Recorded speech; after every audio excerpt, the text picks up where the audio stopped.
Hello staff, hello students, welcome back to Chef Mel's Kitchen.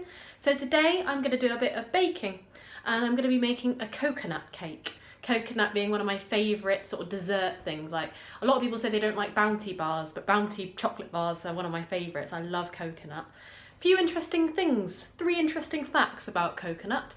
So number 1, the coconut, despite being called coconut, is not a nut. It's not a fruit, it's not a seed, it's not a nut. It's actually a classification known as a drupe, D-R-U-P-E. It's within its own classification, which is quite interesting. The second point is that the water you get in coconuts, coconut water, because of its amount of fat and its electrolytes within it, all the goodness in it, it can actually be used as a substitute for blood plasma. So you could actually have it on as a drip. I don't think hospitals tend to use it, but I think in an emergency, coconut water can be used instead of plasma to top up the blood, because that's how good it is for you. Another interesting fact about coconut is the fact that the type of fat in coconut is saturated fat. And normally, anyone that knows a bit about nutrition, saturated fat is the bad fat. It's the fat that you normally find in cream and bacon and pastries and yummy things. And you wouldn't think coconut being a nut would have that type of fat, because most nuts, like walnuts, almonds, that sort of thing, are mostly monounsaturated or polyunsaturated fats, which are the good fats. However, despite the fact that coconut is predominantly saturated fat, it has a different effect in the body. So if you had saturated fat from bacon, for instance, it would have a bad effect on your cholesterol and it would have a bad effect on your blood pressure. However, the saturated fat found within coconut seems to have quite a positive effect on cholesterol levels, which they're still looking into research why, but they're not sure why, but that's the reason why it's considered a bit of a health food. You find that a lot of celebrities and a lot of supermodels use coconut oil to cook with, and that's the reason really, because it contains that good version of saturated fat, which is quite interesting. Pretty much all store cupboard ingredients today, apart from a splash of milk, it's all store cupboard. I'm going to go through the ingredients and the method. So these are all the ingredients you're going to need. You're going to need 225 grams of plain flour, 2 level, that means flat, 2 level teaspoons of baking powder. You'll need 175 grams of either margarine or butter. You will need 175 grams of caster sugar. You will need 4 eggs. I think these are small or medium eggs. 4 eggs. 100 grams of desiccated coconut, not decimated as one of my students used to call it. 2 tablespoons of milk, I'm using semi-skimmed.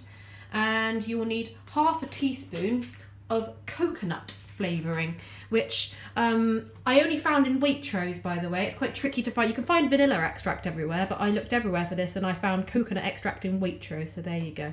And that's going to help with the coconut flavour. So those are all the ingredients you need. You also need a loaf tin as well. Line a loaf tin. You can get special loaf liners, but I couldn't get any in the shop, so I've just had sheets of greaseproof paper, which I've cut to size. Preheat your oven to 170 degrees.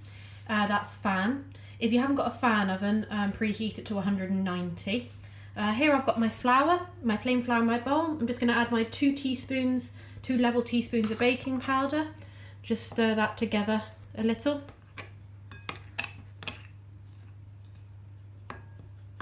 So here I've got the 175 grams of margarine and 175 grams of caster sugar in another bowl.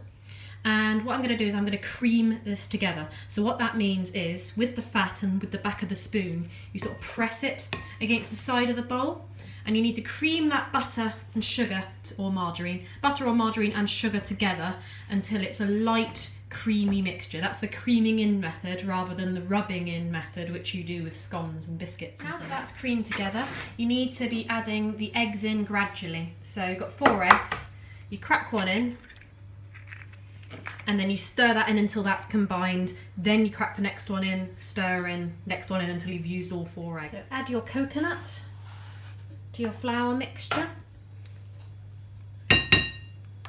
Add your liquid, your eggs and your sugar and your butter mixture in there. I'll scrape that bowl out in a minute once I've got 2 hands. And what you're going to do is you're going to fold that together until it's completely combined. Last but not least, add your coconut extract and then stir that in until that's nicely combined. Cool, so I've spooned my mixture into my cake tin. I forgot to mention, you only really need 2 tablespoons of milk if your mixture's a bit dry, which my mixture isn't. So it's nice and moist, nice and wet. So that's going to go in the oven, and that's going to go in the oven for roughly an hour. I'll show you how we check it, but it's about an hour. When you take it out, you need to put a knife or a skewer into it, and as long as it comes out clear, it means it's cooked. So timings vary, but I'm going to put it in for an hour and check it after. Check if your cake is done. Insert a skewer. It's quite a big skewer. Insert a skewer and then see if it comes out clean. I think it needs another 10 minutes just looking at it, but it's almost done. I'm going to put it in for another 10 minutes. Now that it's completely cooked, leave it to cool in the tin for at least 15 minutes before taking it out. I've just put it onto a plate. How fabulous does that look? Now I'm just going to do a finishing touch to it. So I put 1 tablespoon of caster sugar and 3 tablespoons of water. And I'm going to put this on the hob and I'm going to bring this to a boil until it becomes a syrup. So I've just made a syrup. I've literally just boiled that up for about 4 minutes. And with this syrup, I'm just going to brush this. Whilst it's still hot, you can see. I'm just going to brush this all on top.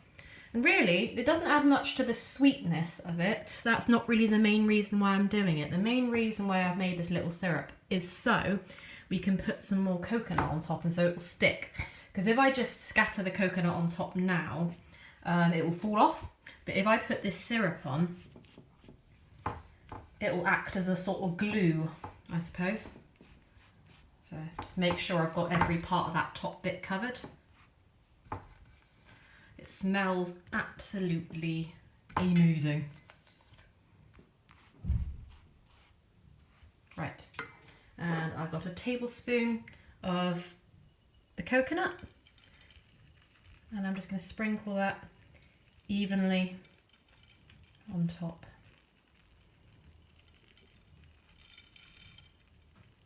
When you slice it, some of the coconut will fall off, but lovely. Cool. So there we go. I'll probably let it cool a little bit longer, and then I'll cut it into slices and have it with a good old cup of coffee. But there we go, coconut cake, fantastic.